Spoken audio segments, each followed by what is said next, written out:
जय श्री राम। प्रस्तुत हैं आज की रामलीला की स्मृतियाँ। मतलब ये है कि रामलीला की स्मृतियाँ जो है धीरे धीरे अब अपने समापन की तरफ बढ़ रही हैं और आज मैं जिन स्मृतियों को आपके समक्ष प्रस्तुत कर रही हूँ उनमें कई लोगों का योगदान है। मेरी मौसी जी ने एक रामलीला की स्मृति मुझसे जो है साझा की। उसमें हनुमान जी संजीवनी बूटी लेकर आते हैं। हनुमान जी पूरा पहाड़ उठाकर लेकर आते और वहाँ पर जो है, जैसा कि मैंने पहले भी इस तरह का एक बताया था कि हनुमान जी रस्सी के सहारे लंका पहुँच रहे थे, समुद्र पार कर रहे थे और रस्सी टूट गई थी। इसमें भी उसी से मिलती जुलती कुछ घटना है कि तार बंधे हुए थे और उसमें घिर्री जो है लगी हुई थी। हनुमान जी उसके सहारे और संजीवनी बूटी का पूरा पहाड़ लिए हुए वहाँ पर आते। हुआ ये कि वो पहाड़ लेकर के उधर से चले और बीच में जो है या तो घिर्री टूट गई या कहीं से तार जो है वो टूट गया और वो पूरा पहाड़ लिए हुए धराशायी हो गए। अब जब गिरे तो रामचंद्र जी ने चूँकि इस चीज़ को देखते ही समझ लिया कि ये गिर गए हैं, तो उन्होंने बात संभालने के लिए जो है वहाँ वो तुरंत पहुँच गए और वहीं पर बैठे बैठे जो है उनको गले लगाते हुए उन्होंने कहा कि अरे हनुमत, तुमने मेरे भाई के प्राणों की रक्षा के लिए जो है ये संजीवनी बूटी का पूरा पहाड़ लेकर के तुम आए, तुमने बहुत महान कार्य किया है। और उनको जल्दी से वो गले लगाने के लिए आगे बढ़े।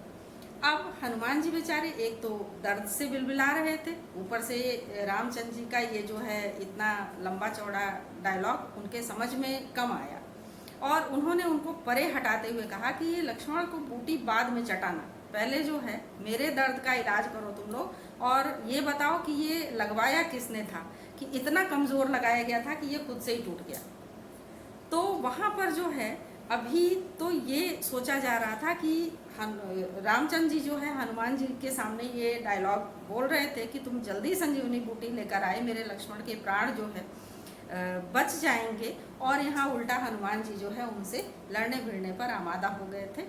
तो एक जो है स्मृति ये भी रही। एक अगली स्मृति जो मेरे छोटे मामा जी ने बताई कि अपने समय में हालांकि वो लक्ष्मण बनते थे, लेकिन एक बार ऐसा हुआ कि बड़े मामा जी लोग जो है वो राम लक्ष्मण वगैरह का रोल उन्होंने लिया और इनको सबने कहा कि तुम्हें सीता बनना है। अब ये मन से तो भले न बनना चाहते थे, लेकिन चूंकि बड़ों की आज्ञा थी उसका विरोध नहीं कर सकते थे। सबके समझाने बुझाने पर, कहने पे इन्होंने मान लिया कि हाँ ठीक है, मैं सीता बन जाऊंगा।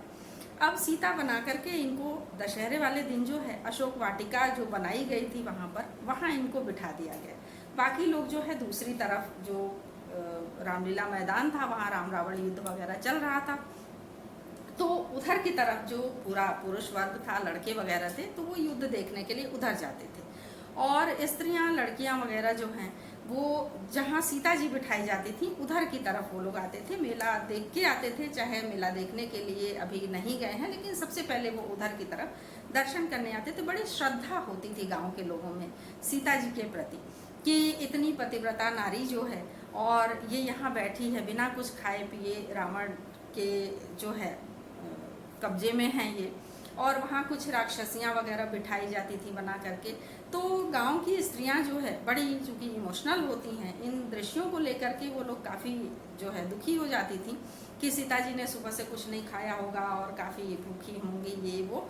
तो वो लोग जा करके जो कुछ भी खरीदती थी अपने खाने के लिए, या सबसे पहले खरीद के कहिए कि सीता जी को खिलाने के लिए पहले उनको चढ़ा दिया जाए, भोग लगा दिया जाए, तब हम लोग मेला घूमें, तब हम लोग कुछ खरीद के खाएं। तो वहाँ से वो लोग टिकिया है, मिठाई है, मतलब कोई चीज़ ऐसी बाकी नहीं रहती थी। केले वेले हर चीज़, फल फूल से लेकर के मिठाई बताशे हर चीज़ जो है वो सीता बने मेरे मामा जी के पास पहुँचा दी जाती थी और ये आराम से बैठे बैठे जो है खाते रहते थे और लोग आकर के दर्शन करते थे, प्रणाम करते थे। तो अभी जब इन चीज़ों की चर्चा चली तो मेरी मामी जी ने इस पर जो है बड़े कायदे से चुटकी ली कि वाह, सीता बन के खूब खाते रहते थे तो खूब खाए, आप कोई फोटो वोटो खींची कि नहीं। तो इस चीज़ पे हम सब जो है अभी भी हंसते हैं कि सीता बना करके उनको जो है और बिठाया गया और उन्होंने सीता के रूप में जो है खूब फल फूल मिष्ठान वगैरह खूब उड़ाए। तो अभी ये 2 स्मृतियों को मैंने आपसे शेयर किया, और एक तीसरी स्मृति, क्योंकि अब रामलीला जो है ये चर्चा अपने समापन की तरफ है, तो तीसरी स्मृति मैं अपनी शेयर करना चाहूँगी कि हम लोग रामलीला देख रहे थे। वहाँ पर जो नृत्य करते थे लड़के ही होते थे, साड़ी वाड़ी खूब अच्छी तरह से पहन के सुंदर ढंग से वो लोग नाचते थे, और बड़ा अच्छा सा माहौल जो है वो बना रहता था। तो वहाँ पे खूब अच्छा डांस चल रहा था, गाना भी चल रहा था, और उसने जो है जो नर्तकी थी उसने एक स्टेप दिखाने के लिए अपने पैरों को आगे बढ़ाया और गाना शुरू किया, खा के जहर अब मर जाऊंगा।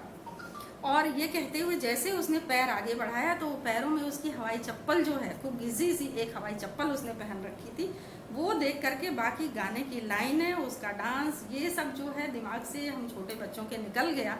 और ये लाइन जो है कि खा के जहर अब मर जाऊंगा पे उसका पैर, उसमें जो उसने स्लीपर पहनी हुई थी वो देख करके सारे लोग हंसने लगे। और हालांकि उसको ये चीज़ नहीं पता चली, वो तो आगे अपना डांस किए जा रही है, लेकिन हम सारे लोग जो है इस पे खूब हंसे। आज भी हम लोग याद करके हंसते हैं कि उसने कैसे पैर बढ़ाया था, और हम लोग सोचे थे कि घुंघरू वगैरह उसमें दिखाई पड़ेगा, पायल वायल जो भी पहना हुआ, लेकिन उसमें एक घिसी हुई हवाई चप्पल देख करके जो है हम सब हंस पड़े थे। तो ये रही आज की स्मृतियाँ, और कल जो है मैं इन स्मृतियों का एक समापन के तौर पे कुछ प्रस्तुत करूँगी। तो कल फिर कुछ और